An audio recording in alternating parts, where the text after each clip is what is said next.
अस्सलामुअलैकुम वरहमतुल्लाहि वबरकातुह। अल्हम्दुलिल्लाहि वकफ़ा वसलामुन अला इबादिहिल्लज़ीना इस्तफ़ा अम्मा बाद। अऊज़ु बिल्लाहि मिनश शैतानिर रजीम बिस्मिल्लाहिर रहमानिर रहीम। या अय्युहल्लज़ीना आमनु इस्तईनु बिस्सब्रि वस्सलाह इन्नल्लाहा मअस्साबिरीन। सदक़ल्लाहुल अज़ीम।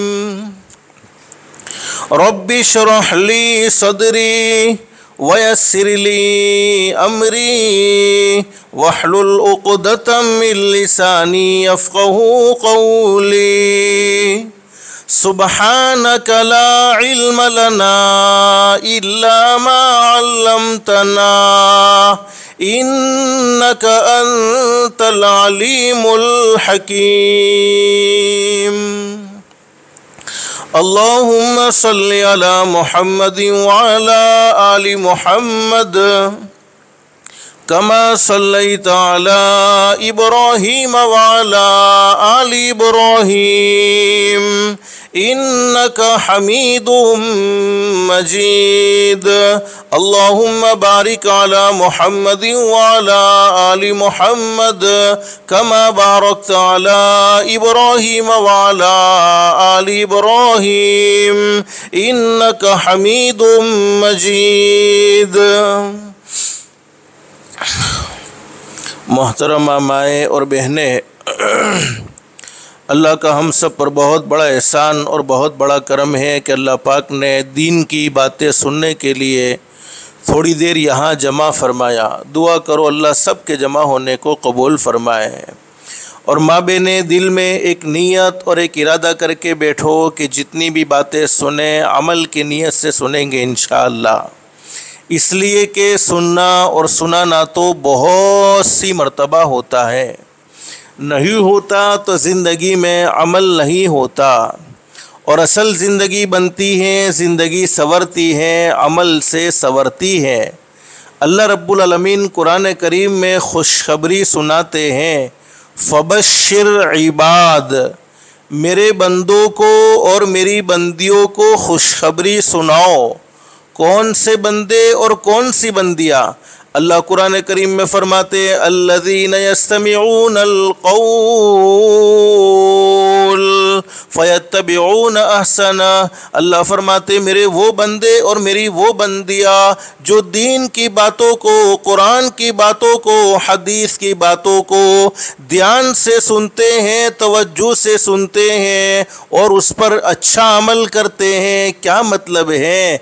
अल्लाह जैसा चाहते हैं वैसा ही अमल करते हैं।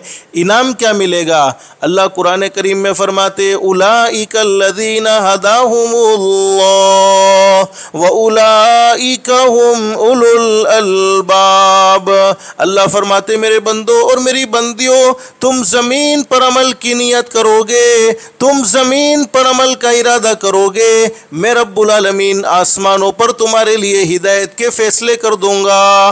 और माँ बहने, हिदायत से बढ़कर कोई दौलत हो नहीं सकती। दुनिया की मुख्तसर से ज़िंदगी में, दुनिया की ख़त्म होने वाली ज़िंदगी में इंसान को सब कुछ मिल जाए लेकिन हिदायत न मिले, अमाल सालिहा की तौफीक न मिले, उस इंसान की दुनिया की ज़िंदगी बेकार है। और जिसकी दुनिया की ज़िंदगी अल्लाह को नाराज़ करके बेकार हो गई, जिसकी दुनिया की ज़िंदगी अल्लाह को नाराज़ करके बिगड़ गई, अल्लाह हिफाजत फ़रमाए, अल्लाह हिफाजत फ़रमाए, अल्लाह हिफाजत फ़रमाए, उसकी आखिरत की ज़िंदगी दुरुस्त नहीं हो सकती है।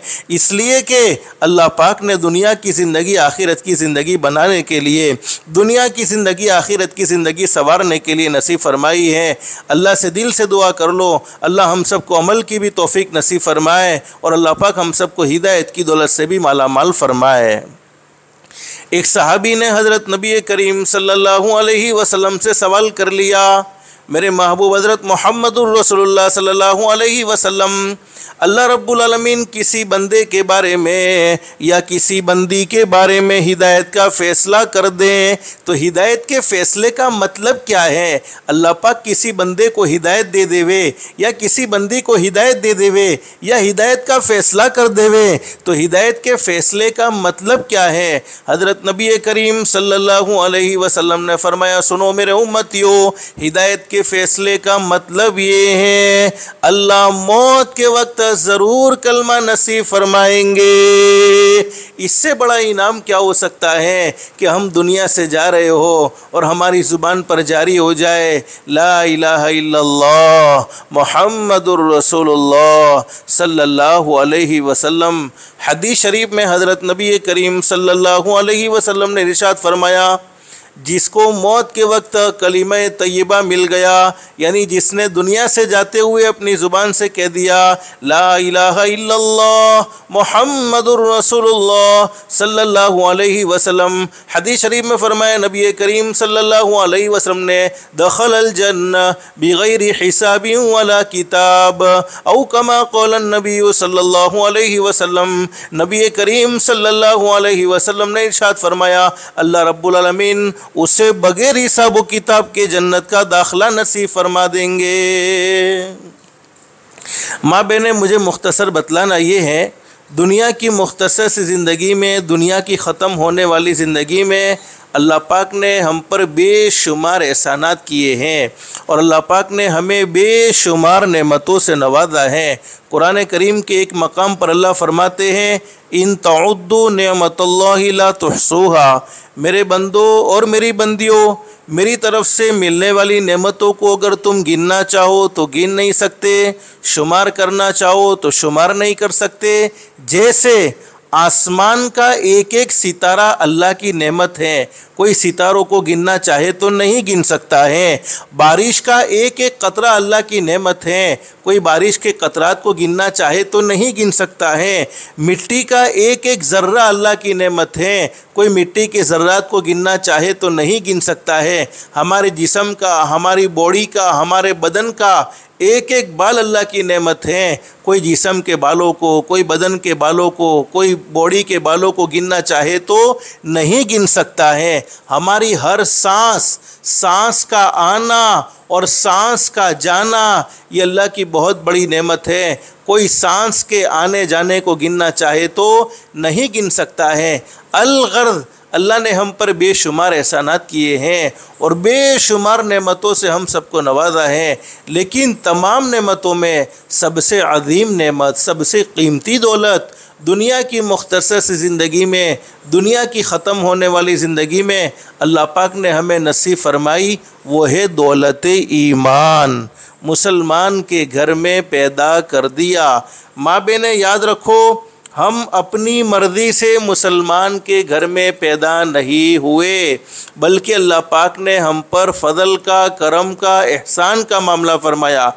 अल्लाह कुरान करीम में फ़रमाते, बलिल्लाहु यमुन्नु अलैकुम अन हदाकुम लिल ईमानी इन कुंतुम सादिकीन। अल्लाह फ़रमाते, मेरे बंदों और मेरी बंदियों, ये मत समझना कि तुम अपनी मर्ज़ी से मुसलमान के घर में पैदा हो गए हो, तुमने अपनी मर्ज़ी से कलीमा पढ़ लिया है, तुमने अपनी मर्ज़ी से ईमान की दौलत को हासिल कर लिया है। अल्लाह फरमाते, हरगिज़ नहीं, बल्कि ये तो मैंने तुम पर एहसान का मामला फरमाया है कि मैंने तुम्हें मुसलमान के घर में पैदा किया और ईमान जैसी अजीम दौलत से माला माल फरमा दिया। अल्लाह फरमाते, अगर मैं चाहता तो तुमको यहूदी के घर में भी पैदा कर सकता था, अगर मैं चाहता तो तुमको ईसाई के घर में भी पैदा कर सकता था, अगर मैं चाहता तो तुमको मजूसी के घर में भी पैदा कर सकता था, लेकिन ये मेरा एहसान है, ये मेरा करम है कि मैंने तुम्हें ईमान जैसी अजीम दौलत से माला माल फरमा दिया। माँ बहने, ईमान का मिल जाना ये अल्लाह की बहुत बड़ी नेमत है,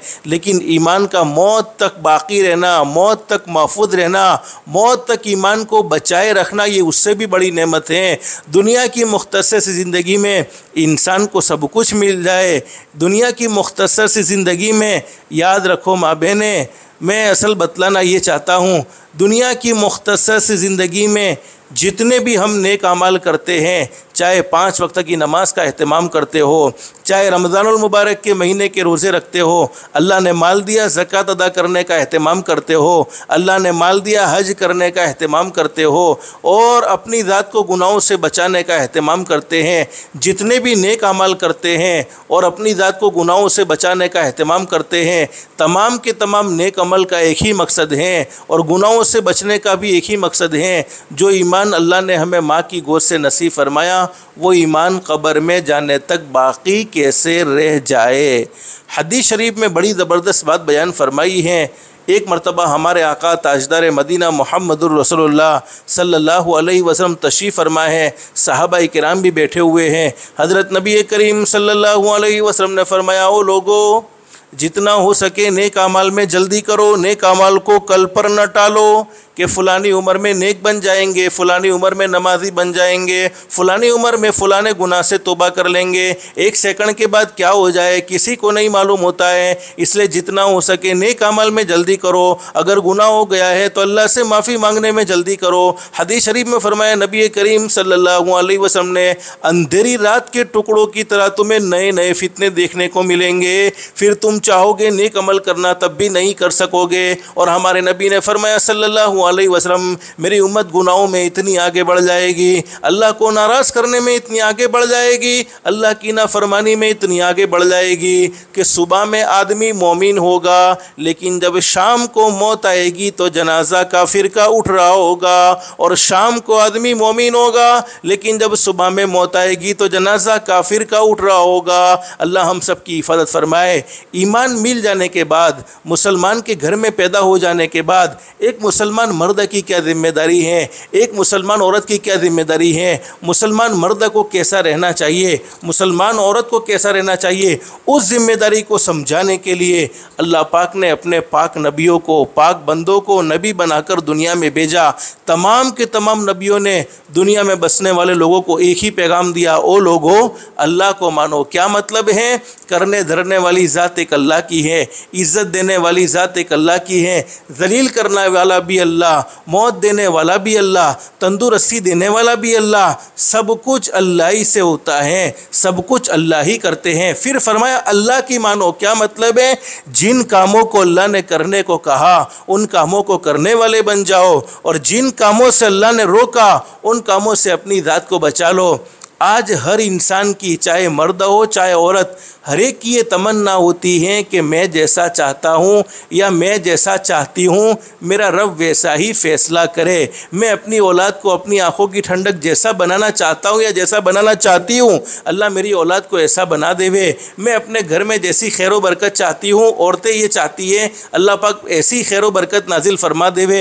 मैं अपने कारोबार में जैसी तरक्की चाहता हूँ या औरतें हैं तरक्की चाहती है, अल्लाह ऐसी तरक्की नसीब फरमा देवे। हर इंसान की ये चाहत होती है कि मैं जैसा चाहता हूँ मेरा रब वैसे ही फैसले फरमावे। हदीस कुदसी का मफहूम अल्लाह रब्बुल आलमीन ने अपनी बंदियों से क्या कहा, चूँकि माँ बहन इस वक्त बयान आपके लिए, इसलिए मैं आपको कहता हूँ अल्लाह पाक आपसे क्या कहते हैं। अल्लाह फरमाते मेरी बंदी तू कुछ चाहती है, मैं कुछ चाहता हूँ। माँ बहनों तुम कुछ चाहती हो, पैदा करने वाला अल्लाह कुछ चाहता है। अल्लाह फरमाते मेरी बंदी तू कुछ चाहती है, मैं कुछ चाहता हूँ, होता तो वही है जो मैं चाहता हूँ। हम जो चाहते वो नहीं होता, हमारा पैदा करने वाला अल्लाह जो चाहते हैं वही होता है। अल्लाह फरमाते मेरी बंदी तू कुछ चाहती है, मैं कुछ चाहता हूँ, होता तो वही है जो मैं चाहता हूँ, तू वो करके देख। अल्लाह अपनी बंदियों से कहते हैं तू वो करके देख जो मैं चाहता हूँ, फिर वो होगा जो तू चाहती है। अगर तू अपनी चाहत के मुताबिक अल्लाह से फ़ैसले चाहती है मेरी बहन, तो अपनी ज़िंदगी को भी अल्लाह की चाहत के मुताबिक गुजारना होगा। तो अल्लाह रब्बुल आलमीन ने पाक नबियों का सिलसिला शुरू फरमाया। तमाम के तमाम नबियों ने एक ही पैगाम दिया, अल्लाह को मानो, अल्लाह की मानो। आखिर में हमारे आका हज़रत मुहम्मदुर रसूलुल्लाह सल्लल्लाहु अलैहि वसल्लम इस दुनिया फ़ानी में तशरीफ़ लाए और आपने भी अपनी उम्मत को यही पैगाम दिया। मेरी माँ बहनें, मैं असल आपको बतलाना ये चाहता हूँ, माँ बाप को अपने बच्चों से बड़ी मोहब्बत होती है। बच्चे कितने भी नाफरमान क्यों ना हो, लेकिन माँ बाप अपने बच्चों से नफ़रत नहीं करते हैं। अल्लाह रब्बुल आलमीन कई माओं से। लोग कहते हैं 70 माएँ, अरे 70 माएँ नहीं, 70 करोड़ माओं के दिल में जितनी मोहब्बत है, उससे भी ज़्यादा माओं के दिल में जितनी मोहब्बत है, उससे भी कई गुना ज़्यादा मोहब्बत करने वाला, हमारा पैदा करने वाला अल्लाह है। अल्लाह चाहते हैं कि हमारी दुनिया भी दुरुस्त हो जाए, अल्लाह चाहते हैं कि हमारी आखिरत भी दुरुस्त हो जाए, और हमें हज़रत नबी करीम सल्लल्लाहु अलैहि वसल्लम के नबी करीम सल्लल्लाहु अलैहि वसल्लम का शान वाला उम्मती बनाया है। हज़रत नबी करीम सल्लल्लाहु अलैहि वसल्लम को भी अपनी उम्मत से बड़ी मोहब्बत थी। हज़रत नबी करीम सल्लल्लाहु अलैहि वसल्लम को भी अपनी उम्मत से प्यार था। हज़रत नबी करीम सल्लल्लाहु अलैहि वसल्लम ने अपनी उम्मत से बहुत मोहब्बत की है। जितना दूध पीते बच्चे से माँ को मोहब्बत होती है, उससे भी कई गुना ज़्यादा मोहब्बत करने वाले हमारे आका हज़रत मुहम्मदुर रसूलुल्लाह सल्लल्लाहु अलैहि वसल्लम अपने उम्मती से थे, हमेशा उम्मत का ख्याल रखा है। तो हदीस पाक में मौजूद है, हज़रत नबी करीम सल्लल्लाहु अलैहि वसल्लम ने फरमाया, एक बात तो फ़ाइनल और तयशुदा है माँ बहने कि हर एक को एक न एक दिन ये दुनिया छोड़ देनी होगी। हमने बहुत सी मरतबा लोगों को दुनिया से जाते हुए अपनी आंखों से भी देखा है, कईयों के इंतकाल की खबर अपने कानों से भी सुनी है। कई हमारे रिश्तेदार दुनिया से चले गए, कई हमारे पड़ोसी दुनिया से चले गए, कई हमारे महल्ले वाले दुनिया से चले गए। एक न एक दिन हमें भी ये दुनिया छोड़कर चले जाना है।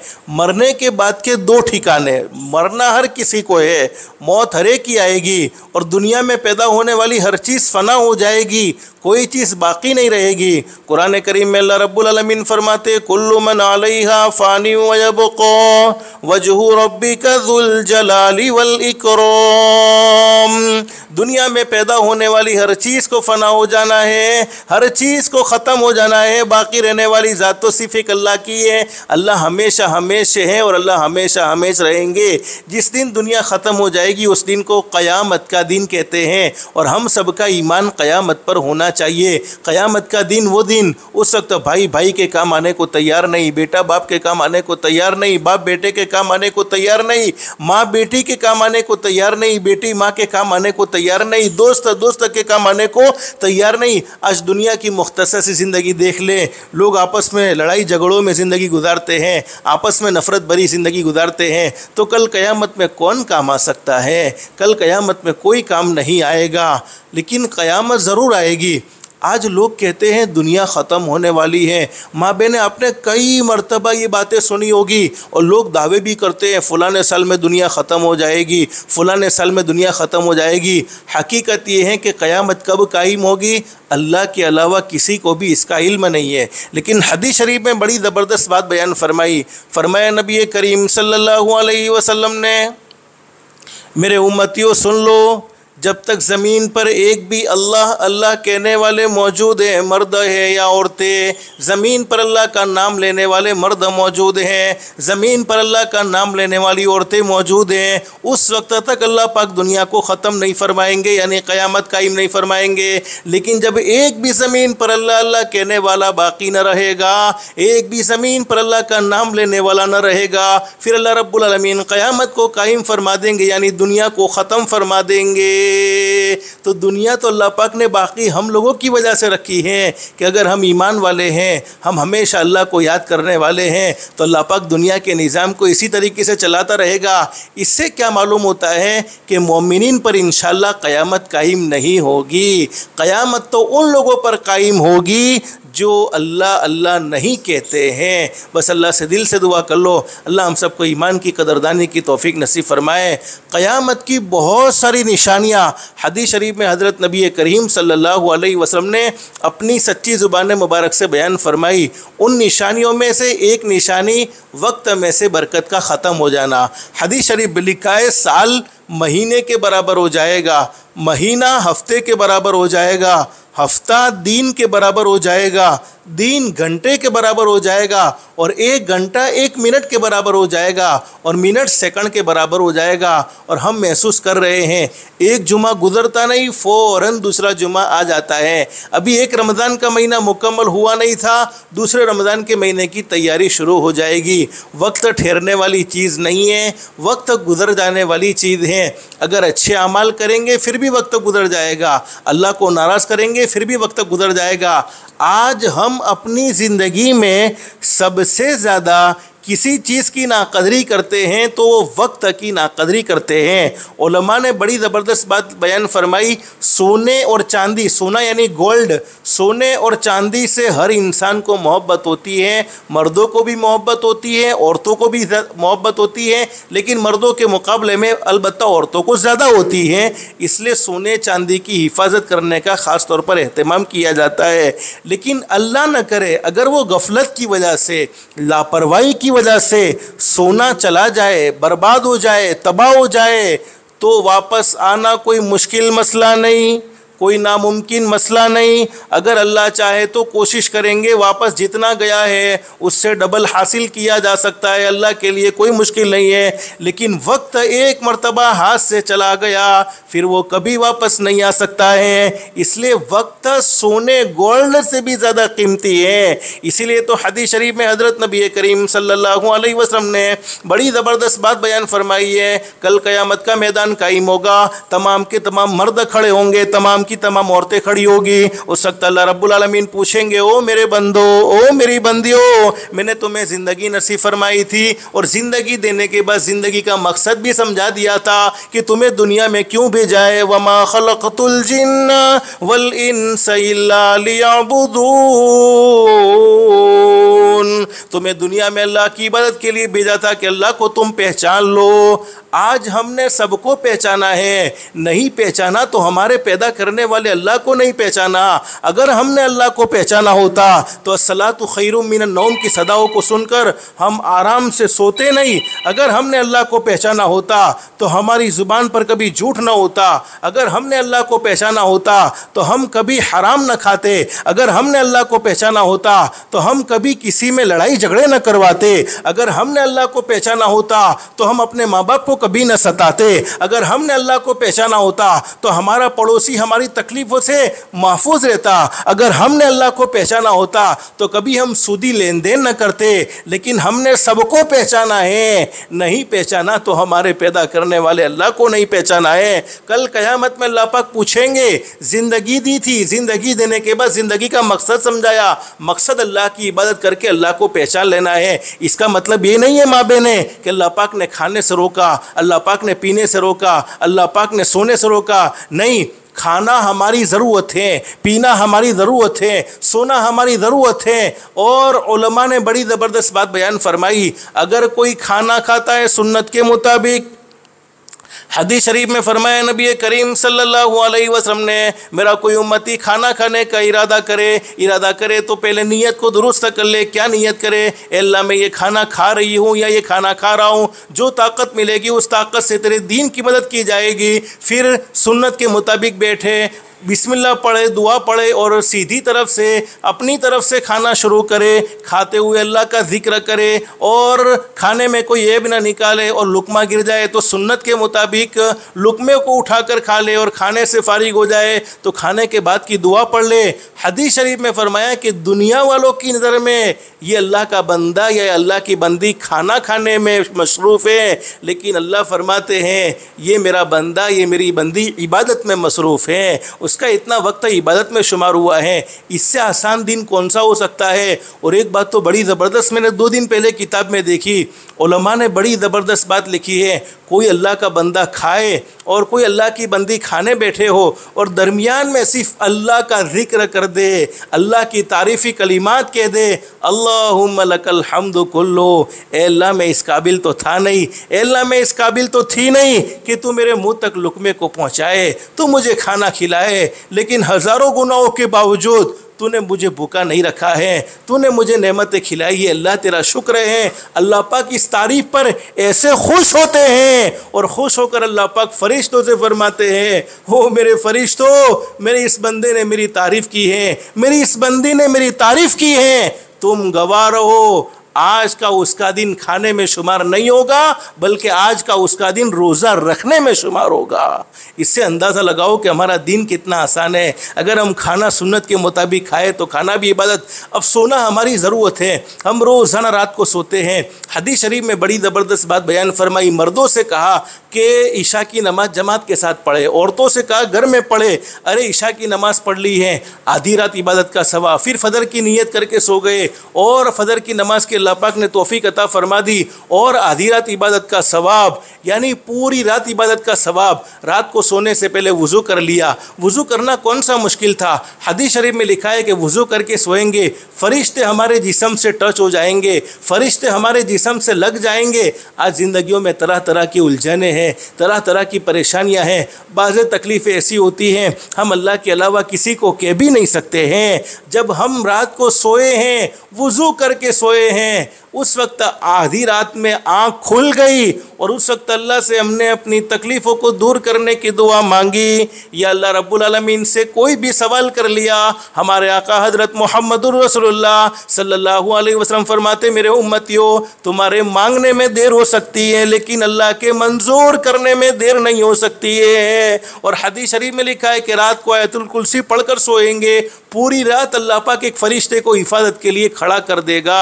और हदीस शरीफ में लिखा है अगर हम सुन्नत के मुताबिक सोए हैं, सुन्नत के मुताबिक सोने का एहतमाम किया है, तो हदीस शरीफ में लिखा है कि अल्लाह पाक जब सुन्नत के मुताबिक कोई बंदा सोवे, कोई बंदी सोवे, तो अल्लाह पाक अपने फ़रिश्तों से फरमाते हैं, ओ मेरे फ़रिश्तों, ये मेरा फ़लाना बंदा या ये मेरी फ़लानी बंदी मेरे महबूब के तरीक़े के मुताबिक, मेरे महबूब की हिदायत के मुताबिक सोए हैं, उनकी पूरी रात इबादत में लिख दो। इससे आसान दिन कौन सा हो सकता है। इसी तरीके से कमाना भी हमारी ज़रूरत है।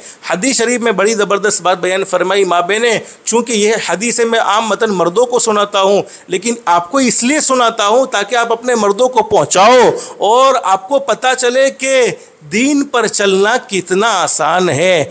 हदीस शरीफ में फरमाया नबी करीम सल्लल्लाहु अलैहि वसल्लम ने, मेरा कोई उम्मती हलाल कमाई इसलिए करता है ताकि अपने घर वालों का ख़र्चा पूरा करे, अपनी बीवी बच्चों का ख़र्चा पूरा करे, अपने माँ बाप के साथ अच्छा सलूक करे, अपने पड़ोसियों के साथ, अपने रिश्तेदारों के साथ अच्छा सलूक करे, किसी के सामने मांगना ना पड़े, किसी के सामने हाथ ना फैलाने पड़े। तो मेरे उस उम्मती के चेहरे को अल्लाह पाक क़यामत के दिन 14वीं रात के चाँद से भी ज़्यादा चमकदार कर देंगे। एक हदीस में फरमाया नबी करीम सल्लल्लाहु अलैहि वसल्लम ने, मेरा कोई उम्मती हलाल कमाई करते हुए, दुकान पर बैठे हुए, बिजनेस पर बैठे हुए थक जाता है, थकने की बरकत से शाम तक थक गया है, थकने की बरकत से शाम को अल्लाह रब्बुल आलमीन उसकी ज़िंदगी के सारे गुनाहों को माफ़ कर देते हैं। एक हदीस में क्या फरमाया नबी करीम सल्लल्लाहु अलैहि वसल्लम ने, मेरा कोई उम्मती हलाल कमाई की तलाश में, हलाल कमाई की तलाश में घर से निकलता है, हलाल कमाई को ढूंढने में घर से निकलता है, अल्लाह पाक उस बंदे को मोहब्बत से देखते हैं। इससे अंदाज़ा लगाओ कि दीन पर चलना कितना आसान है। कमाने से अल्लाह ने नहीं रोका है, खाने पीने से नहीं रोका है, हर ज़रूरतें हमारी अल्लाह पाक ने पूरी करने की हमें इजाज़त दी है, लेकिन हम ज़रूरत में ऐसे मसरूफ़ न हो जाए कि अपने मकसद को भुला बैठे। मकसद क्या है? ज़िंदगी का मकसद अल्लाह की इबादत है, ज़िंदगी का मकसद अल्लाह को पहचानना है, ज़िंदगी का मकसद अल्लाह को राज़ी करना है, ज़िंदगी का मकसद भलाइयों की दावत देना है, बुराइयों से रोकना है, ये हमारी ज़िंदगी का मकसद है। तो हदीस शरीफ में लिखा है कि कल क़यामत में अल्लाह पाक ज़िंदगी के बारे में पूछेंगे, फिर जवानी के बारे में पूछेंगे, अरे जवानी तुमने कहाँ गुजारी है? जवानी का दौर बहुत खूबसूरत दौर हुआ करता है।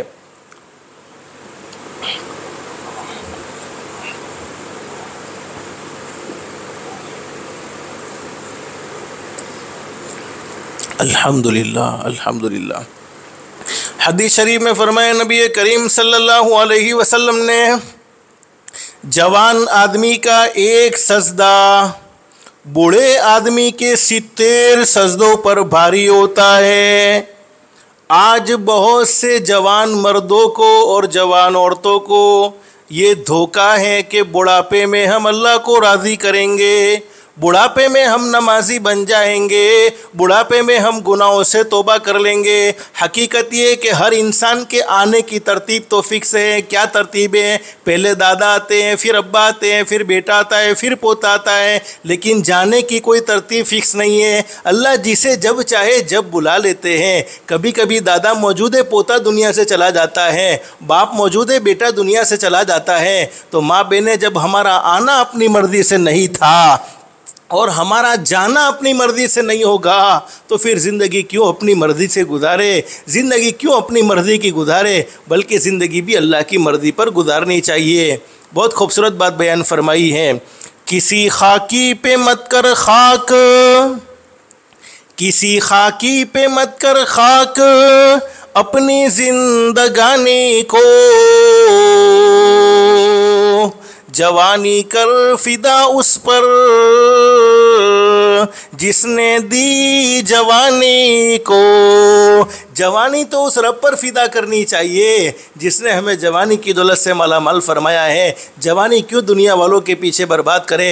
हदीस शरीफ में लिखा है कल क़यामत में अल्लाह पाक ज़िंदगी के बारे में पूछेंगे कहाँ गुजारी है, जवानी के बारे में पूछेंगे कहाँ गुजारी है, माल कहाँ से कमाया ये भी पूछेंगे, कहाँ खर्च किया ये भी पूछेंगे, और जितना जानते थे उस पर तुमने क्या अमल किया कल क़यामत में अल्लाह पाक ये भी पूछेंगे। और उन सवालात के जब तक हम सही सही जवाब नहीं देंगे तब तक हमारे कदम वहाँ से हट नहीं सकते हैं। बस अल्लाह से दिल से दुआ कर लो अल्लाह हमें आखिरत का इस्तिदान नसीब फरमाए और आखिरत की तैयारी की तौफीक नसीब फरमाए। माँ बहने मुझे मुख्तसर बतलाना ये है, देखो एक बात फ़ाइनल और तयशुदा है, मरना हर किसी को है, दुनिया में कोई इंसान हमेशा हमेश के लिए नहीं है। इसलिए बहुत ज़बरदस्त बात बयान फरमाई है, जाना हर एक का फिक्स है, कोई हमेशा हमेश नहीं रहेगा। इंसान संभल जा अब भी तू, अल्लाह को नाराज़ करते हुए संभल जा, झूठ बोलते हुए संभल जा, किसी को धोखा देते हुए संभल जा, किसी को तकलीफ़ पहुंचाते हुए संभल जा, हराम खाते हुए संभल जा, हराम देखते हुए संभल जा, हराम सुनते हुए संभल जा, हराम बोलते हुए संभल जा, अरे किसी के दिल के टुकड़े करते हुए संभल जा, किसी को परेशान करते हुए, किसी का हक मारते हुए संभल जा, अरे नमाज़ों को छोड़ते हुए संभल जा, रमज़ान के रोज़ों को छोड़ते हुए संभल जा। इंसान संभल जा अब भी तो, इंसान संभल जा अब भी तो, मिट्टी में एक दिन जाना है, तेरे बड़े भी चले गए और तेरा भी नंबर आना है।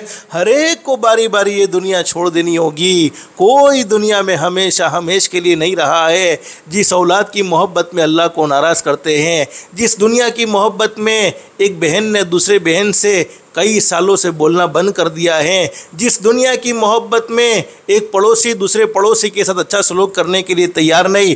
हकीकत क्या है, जब हम दुनिया से जाते हैं तो आलम क्या होता है, ज़रा सुनो इसको, अल्लाह हम सबको अमल की तौफीक नसीब फरमाए। क्या ज़बरदस्त बात बयान फरमाई है, जाएगा जब जहाँ से, जहाँ यानी दुनिया, दुनिया से तो हर किसी को जाना है, जाएगा जब जहाँ से, जाएगा जब जहाँ से, कोई न साथ होगा, दो गज कफन का टुकड़ा तेरा लिबास होगा।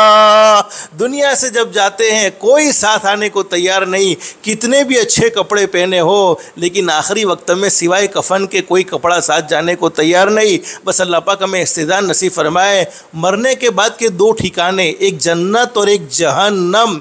जन्नत नेक लोगों का ठिकाना, और हदीस शरीफ में फरमाया नबी करीम सल्लल्लाहु अलैहि वसल्लम ने, जन्नत में अल्लाह पाक ने ईमान वाले बंदों के लिए और ईमान वाली बंदियों के लिए वो नेमतें रखी हैं, कभी किसी दिमाग ने इसके बारे में सोचा नहीं, कभी किसी आँख ने देखा नहीं, कभी किसी कान ने इसके बारे में सुना नहीं। और हदीस शरीफ में मौजूद है, मरने के बाद का दूसरा ठिकाना जहन्नम है, और जहन्नम अल्लाह को नाराज़ करने वाले लोगों का ठिकाना है। हदीस शरीफ में फरमाया नबी करीम सल्लल्लाहु अलैहि वसल्लम ने, मेरी उम्मत की वो औरत, बस ये पॉइंट की बात मुझे आपको बतलानी है माँ बहन, आपके लिए ख़ास, ज़रा इसको तवज्जो से सुने। मेरी उम्मत की वो औरत जिसने अपनी ज़िंदगी में सिर्फ 5 काम कर लिए, 5 काम करने वाली औरत को जन्नत में जाने का इंतज़ार करने की ज़रूरत नहीं है, बल्कि जन्नत खुद उस औरत का इंतज़ार करेगी। और हदीस शरीफ में लिखा है कि जन्नत में एंटर होने के लिए, जन्नत में दाखिल होने के लिए अल्लाह पाक ने 8 दरवाजे रखे हैं। मेरी उम्मत की वो औरत जिसने दुनिया की ज़िंदगी में 5 काम किए हैं,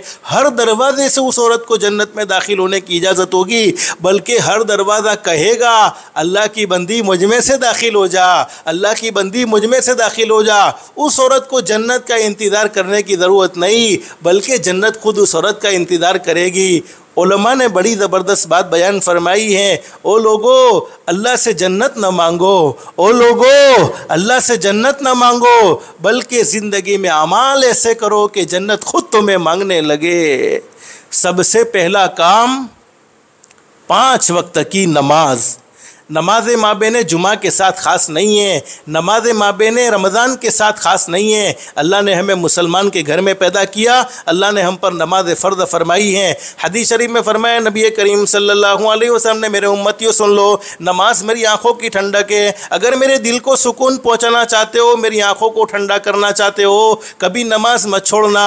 नमाज पढ़ोगे अल्लाह पाक रोज़ी में बरकत नसीब फरमाएगा, नमाज पढ़ोगे अल्लाह पाक घरों में चैन सुकून नसीब फरमाएगा, नमाज पढ़ोगे अल्लाह पाक शैतान मर्दू से तुम्हारी हिफाजत फरमाएगा।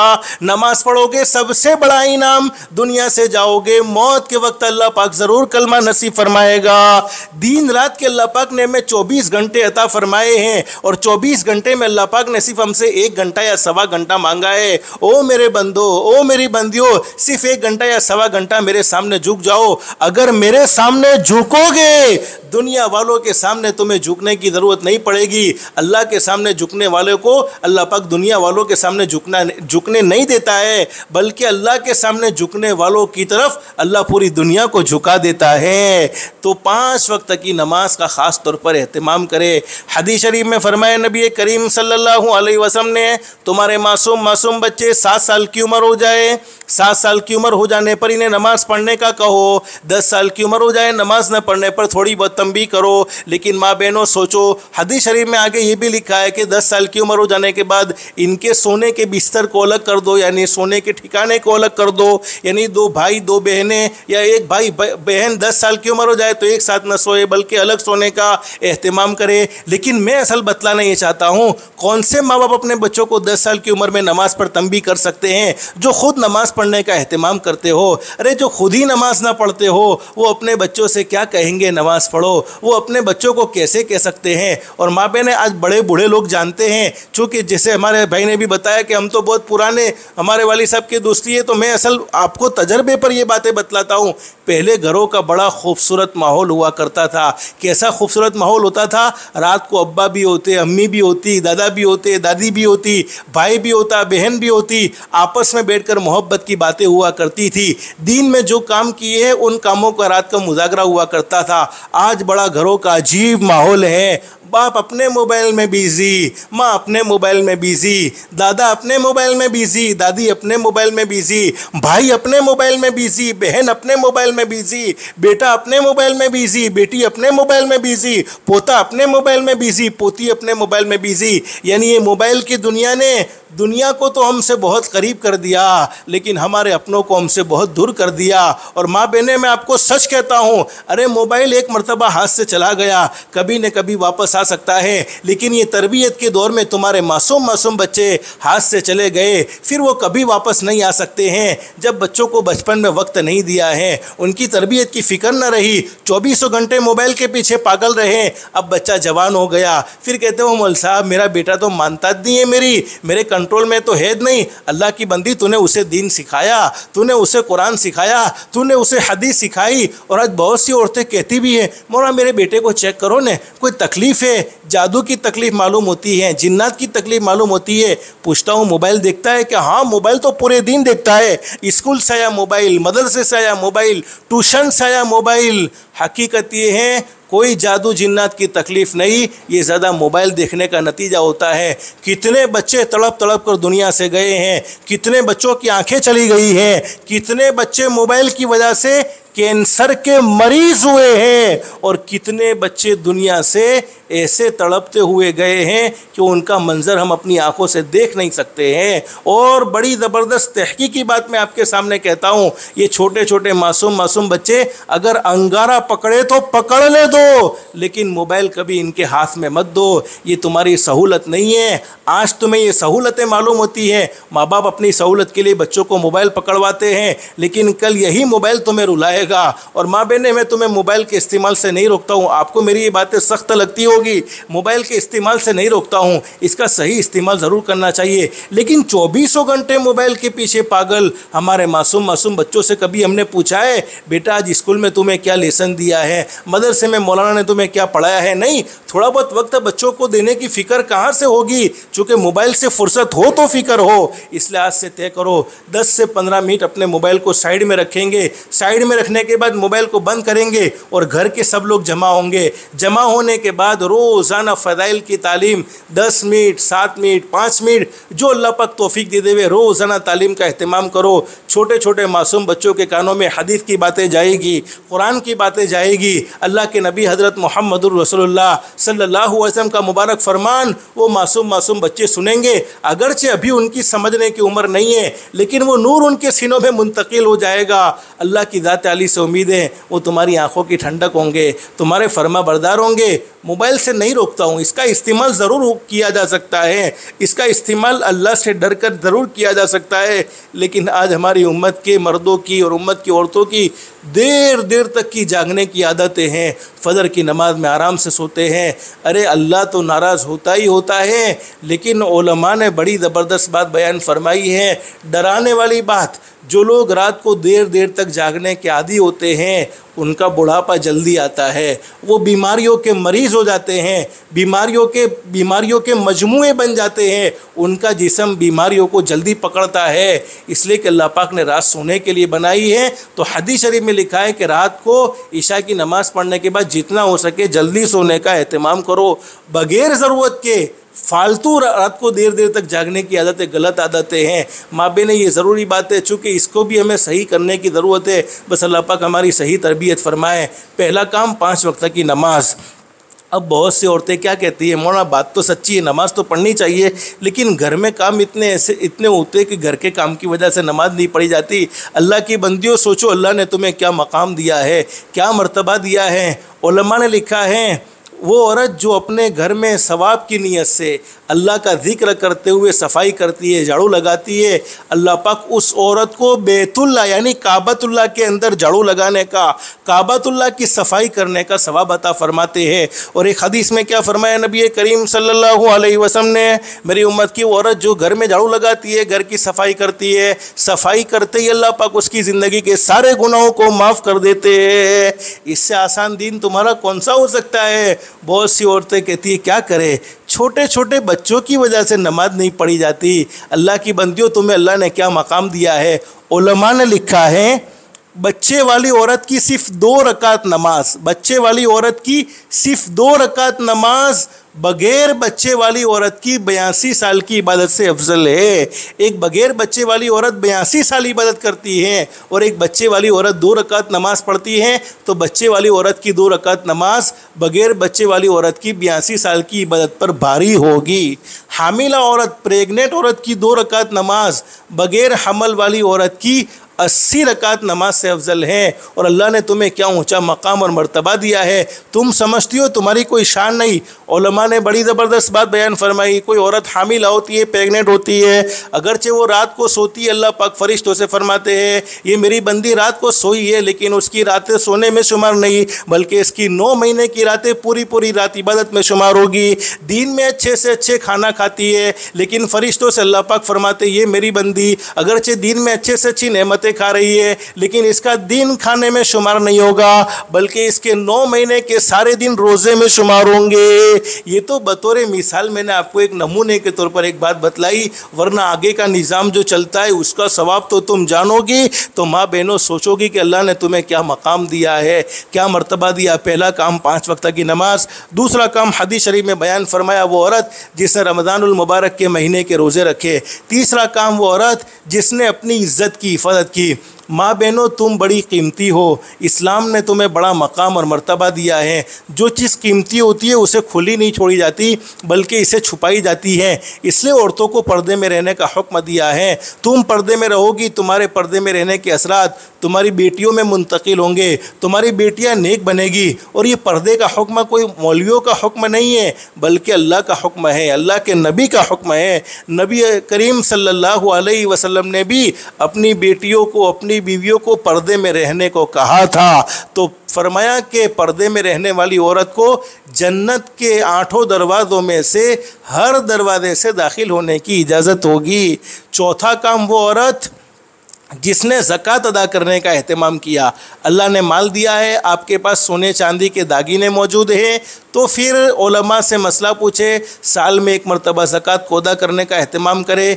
लेकिन अगर बहुत सी हमारी बहनें ऐसी भी हैं, बेचारी गुर्बत में ज़िंदगी गुजारती है, बस अल्लाह से दिल से दुआ कर लो, अल्लाह हर एक की रोज़ी में बरकत नसीब फरमाए।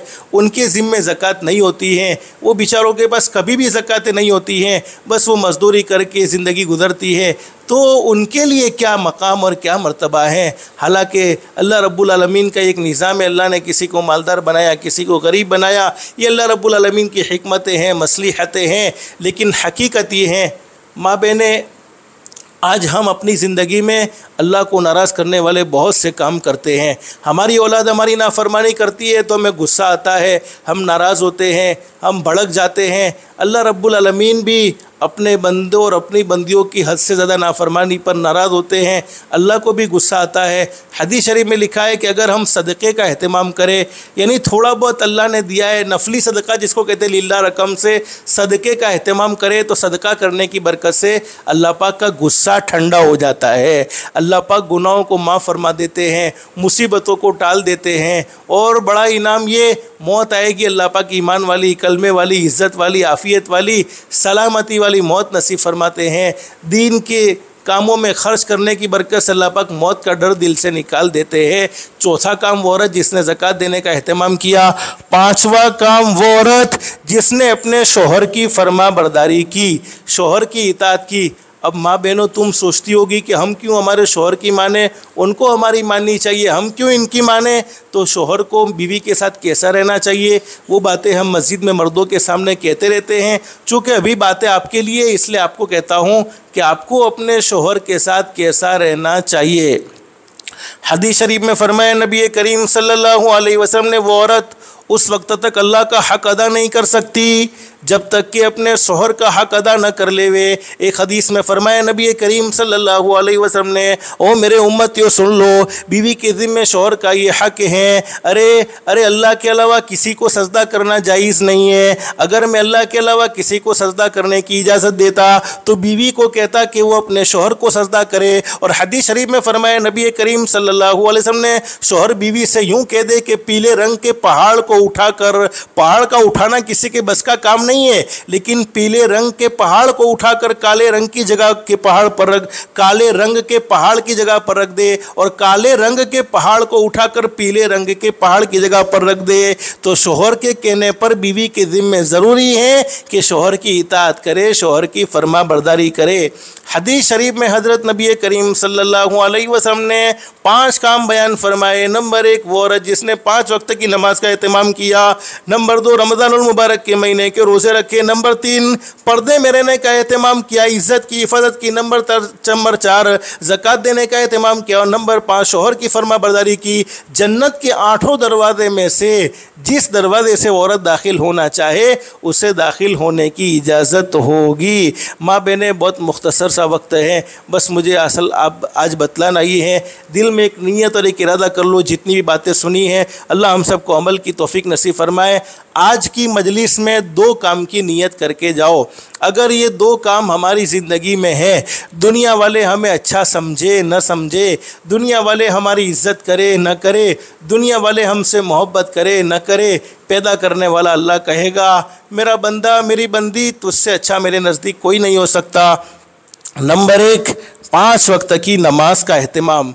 उससे अच्छा कौन हो सकता है जो अल्लाह के सामने झुकने वाला हो, अल्लाह के सामने सजदा करने वाला हो, अल्लाह की इबादत करने वाला हो, अल्लाह के सामने मांगने वाला हो। उससे अच्छा तो कोई हो ही नहीं सकता।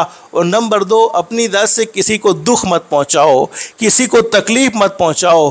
कमा तदीन तू दान, जैसा करोगे वैसा भरोगे, जैसी करनी वैसी भरनी, ना मानो तो मर के देखो, भले अमल का भला नतीजा, बुरे अमल का बुरा नतीजा, भले अमल का भला नतीजा, बुरे अमल का बुरा नतीजा। जिन लोगों ने बुरा किया है चलकर उनका घर देखो। किसी को सताने वाले, किसी के दिल के टुकड़े टुकड़े करने वाले, किसी को ठेस पहुंचाने वाले, अल्लाह पाक उनकी ज़िंदगियों से चैन सुकून छीन लेते हैं। फिर वो कभी सुकून और इत्मीनान की नींद नहीं सो सकते हैं। अरे जिसे सताया उसे तो कभी न कभी सुकून मिल जाता है, उसे कभी न कभी राहत मिल जाती है, लेकिन सताने वालों को कभी राहत नहीं मिलती है। हदीस शरीफ में फरमाया नबी करीम सल्लल्लाहु अलैहि वसल्लम ने, अल्लाह रब्बुल आलमीन बड़े करीम है, बड़े रहीम है, पूरी ज़िंदगी गुनाहों में गुजर जाए, पूरी ज़िंदगी नाफरमानी में गुजर जाए, लेकिन सिर्फ एक मरतबा सच्चे दिल से कह दिया जाए अस्तगफिरुल्लाह। माँ बहने दिल दिल में कह दो अस्तगफिरुल्लाह, जिसके माना ये है अल्लाह मैं तुझसे माफ़ी मांगता हूँ। औरत है अल्लाह मैं तुझसे माफ़ी मांगती हूँ। हदीस शरीफ में फरमाया नबी करीम सल्लल्लाहु अलैहि वसल्लम ने, अल्लाह रब्बुल आलमीन फरमाते हो मेरी बंदी तूने मुझसे माफ़ी मांगी है, मेरी इज़्ज़त की कसम मैंने तेरी ज़िंदगी के सारे गुनाहों को माफ़ कर दिया है, और ऐसा माफ़ किया है अत्ताइबु मिनज़ ज़ंबि कमल्ला ज़ंबला, जैसा कि मेरी बंदी तूने कोई गुनाह किया ही नहीं था, कोई अल्लाह की नाफरमानी की ही नहीं थी। और हदीस शरीफ में लिखा है कि गुनाह लिखने वाले फरिश्ते को भी वो गुनाह भुला दिया जाता है। और ज़मीन के जिस टुकड़े पर हमने वो गुनाह किया, हालांकि ज़मीन हमारी नेकी को भी रिकॉर्ड करती है, हमारे गुनाह को भी रिकॉर्ड करती है, अल्लाह पाक वो गुनाह ज़मीन से भी भुला देते हैं। दो गुनाह ऐसे हैं जिनकी सज़ा मरने के बाद तो मिलती ही मिलती है। ज़िंदगी में जितने भी गुनाह हो जाए, चाहे तो अल्लाह पाक पकड़ कर ले, चाहे तो माफ़ कर दे, चाहे तो उनकी सज़ा को आखिरत पर मौकूफ़ कर दे, लेकिन दो गुनाह ऐसे हैं जिनकी सज़ा मरने से पहले पहले दुनिया में ज़रूर मिल जाती है। नंबर एक, जिसने अपने माँ बाप, मरने के बाद तो मिलती ही मिलती है लेकिन मरने से पहले भी दुनिया में मिलती है। नंबर एक, जिसने अपने माँ बाप के दिल के टुकड़े टुकड़े किए हो, माँ बाप को सताया हो, माँ बाप को नाराज़ किया हो। मैं अपनी बेटियों से, बहनों से कहूँगा, माँ बाप से बढ़कर कोई नेमत हो नहीं सकती। हर नेमत का बदल मौजूद है, माँ बाप का कोई बदल नहीं है। इसलिए हमेशा अपने बाप की इज़्ज़त का ख्याल रखो, अपनी माँ की इज़्ज़त का ख्याल रखो, हमेशा उन्हें अपनी दाद से राहत पहुँचाओ। कोई ज़िंदगी में ऐसा काम ना होना चाहिए जिसकी वजह से हमारे बाप को नीचा देखना पड़े। कोई ज़िंदगी में काम ऐसा ना होना चाहिए जिसकी वजह से हमारी माँ, जिसने 9 महीने हमें पेट में रखा है, उस माँ के दिल के टुकड़े टुकड़े हो जावे, उस माँ का जिगर फट जावे, उस माँ का कलेजा फट जावे। माँ बहनों याद रखो, हम जैसा करेंगे हमारी औलाद, हम हमारे माँ बाप के साथ जैसा बर्ताव करेंगे, हमारी औलाद भी हमारे साथ वैसा ही बर्ताव करेगी। तो फरमाया कि जिसने अपने माँ बाप को सताया, माँ बाप को नाराज़ किया, माँ बाप के दिल के टुकड़े टुकड़े किए, मरने से पहले पहले उसे दुनिया में ज़रूर सज़ा मिलती है।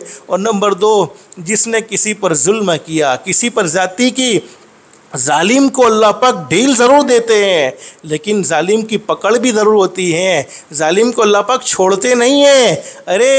अरे जब हम किसी पर जुल्म करते हैं, सामने वाला कमज़ोर है, अरे सास कमज़ोर है बहू ताकतवर है, या बहू कमज़ोर है सास ताकतवर हैं, वो जवाब नहीं दे सकते हैं। पैदा करने वाला अल्लाह कमज़ोर नहीं है, पैदा करने वाला अल्लाह कमज़ोरों की तरफ से ज़रूर जवाब देते हैं। इसलिए हमेशा इस बात का एहतमाम करो, हमारी ज़ात से कोई दुखी ना हो, ना हमारे माँ बाप दुखी हो, ना हमारे रिश्तेदार दुखी हो, ना हमारे पड़ोसी दुखी हो। अगर हमारी ज़ात से कोई दुखी नहीं है और हम 5 वक्त की नमाज का एहतमाम करने वाले हैं, तो हमसे अच्छा इस दुनिया में अल्लाह की कसम खाकर कहा जा सकता है। और अल्लाह की कसम खा भी ली जाए तो गलत नहीं, हमसे अच्छा इस दुनिया में कोई नहीं हो सकता है। बस अल्लाह से दिल से दुआ कर लो, अल्लाह हम सब की दुनिया भी बेहतर से बेहतर बनाए, आखिरत भी बेहतर से बेहतर बनाए। अल्लाह के अहकाम के मुताबिक, हज़रत नबी करीम सल्लल्लाहु अलैहि वसल्लम के तरीक़े के मुताबिक ज़िंदगी गुजारने की तौफ़ीक़ व सादत नसीब फरमाए। अल्लाह पाक हम सबको कहने सुनने से ज़्यादा इखलास, इस्तिखलास और इस्तिकामत के साथ अमल की तौफ़ीक़ नसीब फरमाए। आमीन या रब्बल आलमीन। व आखिरु दावाना अनिल हम्दुलिल्लाहि रब्बिल आलमीन।